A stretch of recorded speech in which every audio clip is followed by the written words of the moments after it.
Às margens do Mediterrâneo, nós nos sentamos para orar e agradecer pelo sucesso daquela etapa. Nina e Isa estavam dominadas por um contentamento fabuloso. Nick e Duane estavam de volta ao curso normal de suas vidas e nós procuramos descansar. Sophie, o que aconteceu entre Duane, Vitória e Francesco que os reuniu agora, em meio ao conflito e 2 ampolas de penicilina? Lina, a história deles é antiga. Por muitas encarnações seguidas, eles se prejudicaram. Uma vez encontraram-se no cenário da Rússia. Ela era filha do primeiro casamento do Czar e ele do segundo. Com a morte do soberano, a briga pela sucessão ao trono se tornou acirrada. Um dos irmãos, deficiente mental, foi manipulado pelos 2 candidatos ao trono da Rússia. Todos os tipos de bandalheira, troca de favores e venda de títulos imagináveis foram efetuados pelos regentes, até que em uma tarde do medonho inverno russo, o Czarevich assistiu a irmã mais velha perecer na água gelada sob a fina camada de gelo, ignorando sua mão a pedir socorro. Assim que percebeu que era impossível a irmã estar viva, ele comunicou sua queda aos guardas, que levaram muito tempo para encontrar o corpo. Ele reinou por alguns anos, mas acabou morrendo, vítima da insuficiência respiratória provinda do dano que causou a si mesmo com aquele ato nefasto. Auxiliado de perto pela dor compartilhada com a irmã, que viera do lago diretamente para o seu lado, de onde não saiu naquela existência. O rancor os aproximou no plano do espírito, e por muitos anos eles brigaram pelos pântanos enlameados dos planos inferiores. Ele pediu perdão à irmã, que se negou a perdoar. Quando deixou de odiá-la, passou a temê-la e pediu ajuda em um momento crucial de terror, após ver a garota afogando-se repetidamente. O fato de ela não o perdoar fazia com que permanecesse indefinidamente na cena da ofensa, e ela se afogava uma vez após a outra. Duane foi socorrido e, sentindo-se diretamente responsável pelo tormento da irmã, pediu ajuda para reparar o erro. Voltou ao lado dela novamente, dessa vez na França de 1799, quando a monarquia dava lugar a um governo burguês. O pai dos irmãos, nobre que era, foi preso e decapitado. Antes, porém, deixou ao filho Charleston uma carta na qual pedia que zelasse pela irmã Charlotte, tão frágil e adoentada. Os burgueses, que abriam os portões dos burgos apenas por conveniência, tinham dinheiro e dominavam o comércio, mas eram desprezados pelos nobres. Com a queda da monarquia, ocuparam cargos importantes ao lado do imperador. Com a ditadura implantada e Napoleão no governo, foi dada a largada para a corrida das vantagens. Um burguês riquíssimo, de nome Dilermando, se encantou pela jovem Charlotte. Casado e pai de filhos ainda mais velhos que a moça, não poderia pedi-la em casamento. Propôs então ao irmão mais velho que lhe permitisse, a troco de inúmeras vantagens, a começar por um cargo no novo governo, visitar a irmã às escondidas e posteriormente colocá-la em uma bela vivenda no campo, onde a esposa e as filhas nunca tomariam conhecimento da bela e jovem amante. Sentindo o coração destroçado, Charlotte tal qual um cordeiro que vai para o abatedouro, seguiu o velho burguês para tal vivenda, de onde nunca podia sair. Por mais de 10 anos, ela se viu reclusa e subjugada às vontades egoístas e obscenas do velho impúdico. Um dia, porém, um dos filhos de Dilermando apareceu cedo na vivenda e, notificando o falecimento do pai, expulsou Charlotte da construção, que dizia pertencer a ele, sua mãe e irmãos. Levando apenas uma pequena trouxa com alguns pertences, ela procurou pelo irmão.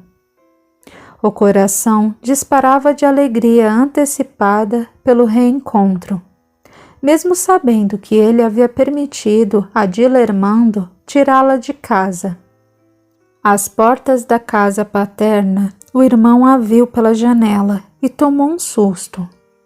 Como explicar aos homens de poder e dinheiro uma irmã que era malfadada como amante de um homem casado? A pobre irmã, vendida, foi apenas informada, com os portões fechados, que Monsenhor Charleston não recebia gente de fora do burgo e que não possuía nenhuma irmã, pois Mademoiselle Charlotte morrera havia 10 anos.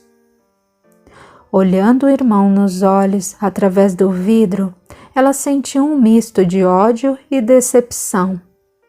Amava aquele irmão perverso e cruel, mas se vingaria dele. Charlotte, porém, não teve tempo para fomentar o ódio. Naquele mesmo inverno, seus pulmões, já danificados pela falta de perdão anterior, não resistiram ao frio das ruas, e uma tuberculose a levou para o plano espiritual.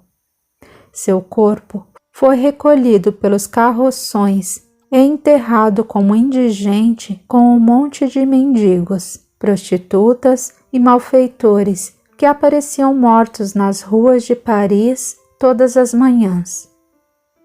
O regresso de Charleston ao mundo maior se deu poucos anos depois, e, tomado de remorsos, implorou para reparar o erro duplo. Charlotte, ainda que adoentada dos pulmões e extremamente magoada com ele, por quem no fundo nutria um amor fraternal, não conseguiu perdoar. Charleston pediu para voltar como mãe de sua irmã, pois compreendia que o amor materno era aquele que mais se assemelhava ao amor universal pregado por Jesus, e assim foi feito. Em 1850, na capital de Portugal, Margarida Alves, uma lusitana de beleza estonteante, que enlouquecia os gajos do porto onde trabalhava como lavadeira, deu à luz uma menina que recebeu o nome de Imaculada Conceição, em homenagem à padroeira do reino. O marido, João Evangelista, partira para o Brasil 6 meses antes, e dele nem mesmo uma carta ela recebeu nessa ocasião. Por 3 meses, Guida, como era chamada pelas colegas lavadeiras, cuidou da raquítica menina com carinho. Por fim, recebeu a proposta de um comandante de navio. Levo-te para o Brasil, onde com certeza teu marido está a plantar café e enriquecer, com apenas uma condição, que durmas comigo durante os meses em que estivermos navegando. E se não encontrares teu marido, que continues sendo minha mulher, pois te darei tudo de que precisares, mas alguns dos adereços supérfluos de que vós, mulheres, gostais. E também prefiro que não tragas Imaculada Conceição, pois criar a filha de outro já é demais. Sem contar que até enricar teremos muito trabalho, o que um bebê com certeza atrapalhará. Ora, pois, Joaquim, estás a pensar que sou meretriz? Nada disso. Penso apenas que teu marido já está com outra no Brasil e tu estás aqui a lavar roupas, feito escrava. Estou a oferecer-te uma vida melhor, menos trabalho, mais dinheiro e conforto. E me casar com um gajo feito tu? Estarás rica ao meu lado e garanto que não encontrarás João nunca mais. Aquela ex-colônia é um ermo de terra milhões de vezes maior que Portugal. Pensa bem, queres passar o resto da vida a lavar roupas dos outros ou ser rica comigo, aventurando-te pelos mares do sul? Mas e minha filhinha, Joaquim? Deixa a pequena na roda dos enjeitados. As freiras cuidarão dela e tu serás feliz e rica no Brasil. Então pensarei. Tens a noite inteira, pois zarparemos amanhã cedo, antes das 6 horas. Se quiseres vir para uma vida de glórias, vem até aqui neste horário de malas prontas. Guida girou nos calcanhares e, equilibrando uma bacia na cabeça e a pequena filha nos braços, procurou pela casa simples que dividia com o bebê. Aquela noite pareceu ter 1000 horas. Guida revirava na cama as imagens criadas por sua própria ganância, que povoavam sua mente em um desfile de opulência inimaginável. Via a si mesma nas terras brasileiras, dona de uma quantidade obscena de joias e belos vestidos, indo a bailes na corte de Dom Pedro. Em sua imaginação fértil e ingênua, fantasiava com um império cheio de possibilidades e chances de enriquecer facilmente. Em nenhum momento a jovem sonhadora pensou nas dificuldades da nova terra, na escravidão, na falta de recursos, nas revoltas dos escravos e dos republicanos. O Brasil engatinhava como império independente. Já tinha vivido o ciclo da cana-de-açúcar e do ouro, e agora o café imperava.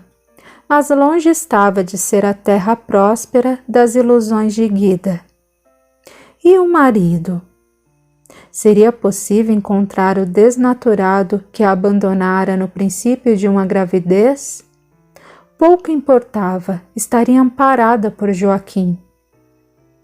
Acendeu uma lamparina na cabeceira e olhou o rostinho de Imaculada Conceição. A menina tinha a pele branca e os lábios vermelhos, que pareciam pintados. Era miúda, mas bela, muito bela. Dona de formosos olhos castanhos de veludo. Os pensamentos atordoavam a gananciosa esposa negligenciada, e quando passava das 2 horas, ela não suportou mais o impasse. Tomou nos braços a pequena filha e a enrolou no único manto fino que possuía. As ruas, sem pavimentação, pareciam um tapete fofo de pó fino, embaixo dos pés da desorientada mãe. Na escuridão da noite lisboeta, ela caminhava velozmente entre as docas. O vento marinho uivava, despenteando seus cabelos cor de chocolate. E ao reconhecer a embarcação de Joaquim, gritou pelo admirador. Com a menina nos braços, ainda tentou uma última vez levar a pequena. Pediu a ele que a deixasse partir com ele, levando a filhinha. Guida, ela não sobreviveria à travessia. É muito frágil. Devemos levar a pequena para o convento. Ela estará muito melhor com as freiras zelosas que a bordo de um navio por meses, onde corre o risco de morrer. Tu tens certeza de que se pode enriquecer no Brasil, gajo? Estás a duvidar? Espere um momento e te mostro algo que te calará as dúvidas para sempre. Entrou novamente no grande navio e minutos depois voltou trazendo uma pepita de ouro do tamanho de um ovo de pomba.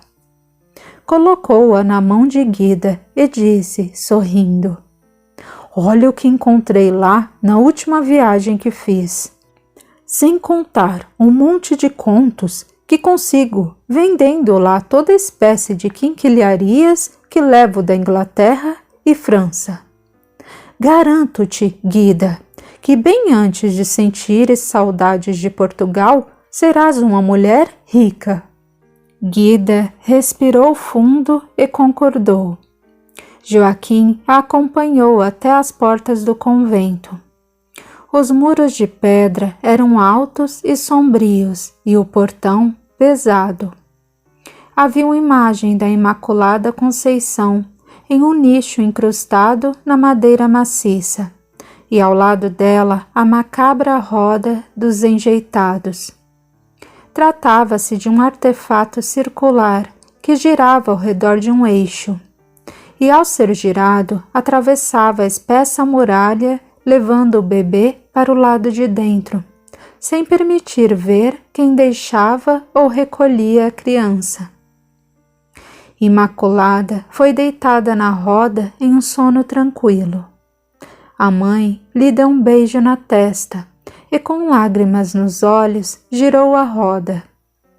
Procurou então pelo sino que deveria ser tocado para avisar as freiras de que um bebê chegava para adoção, recurso imprescindível, já que as muralhas distavam muitos metros do prédio escuro, de paredes densas, úmidas e lodosas, de onde não se ouviria a simples batida da aldrava ou um choro de criança. Guida percebeu a falta do sino. Onde diabos está o sino? Não tenho a menor ideia. Mas aquieta-te, as freiras hão de encontrá-la. Sim, amanhã talvez, mas não podemos deixá-la passar a noite ao relento. Bateu a aldrava e gritou pelas freiras, mas era humanamente impossível fazer-se notar ali sem o sino, artefato roubado e reposto um sem número de vezes, que naquele dia estava em falta. Em outros casos, as mães, sem exceção, aguardavam a compra de outro sino. Guida, porém, não teria esse tempo. O navio zarparia em poucas horas. Girou a roda ao contrário. Imaculada dormia ainda. Teve ímpetos de tomar a filha nos braços novamente e voltar para sua casinha. Foi instruída nesse sentido por seu protetor espiritual, que havia sido seu pai 2 vezes, quando Quissar da Rússia e quando nobre aprisionado na França. Mas a pepita gigantesca nas mãos de Dilermando, ali como Joaquim, deixava Guida no meio de um conflito arrasador. De um lado, a filha desprotegida, do outro, as promessas de riqueza em terra farta e fértil, do outro lado do mar. E o brilho do ouro, tentador, ofuscava seus olhos de qualquer visão de responsabilidade assumida.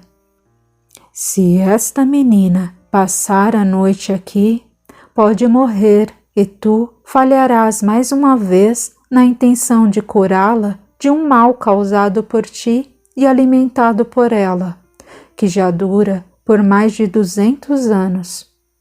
Olha para essa criança que dorme. Olha para a fragilidade desprotegida. Não acredito que sejas indiferente a tão dependente ser. Onde estão sua sensibilidade, tua ternura e tua compaixão? Foi o que o antigo Quissar disse a seus ouvidos. Com o olhar fixo na pepita entre o polegar e o indicador de Joaquim, ela girou a roda novamente, passando a filha para dentro da muralha densa. Dali foi direto para o navio e não mais dormiu naquela noite. Sentindo imensa angústia, ouviu o barulho da chuva e torceu para que a criança tivesse sido recolhida e se encontrasse aquecida dentro do convento. Guida partiu antes de o sol chegar. Não teve tempo de saber que às 6 horas daquela manhã as freiras encontraram na roda uma menina com hipotermia grave. Foi levada para dentro e aquecida abruptamente, mas seu frágil corpinho sofreu um choque térmico violento, comprometendo o funcionamento do coração e fazendo o sangue se acumular nas veias capilares dos já doentes pulmões. Essa reação natural do corpo chegou a tal ponto que houve um extravasamento de fluidos para os espaços aéreos dos pulmões, deixando esses órgãos ainda menos elásticos e com menos superfície de contato entre os gases inspirados e o sangue.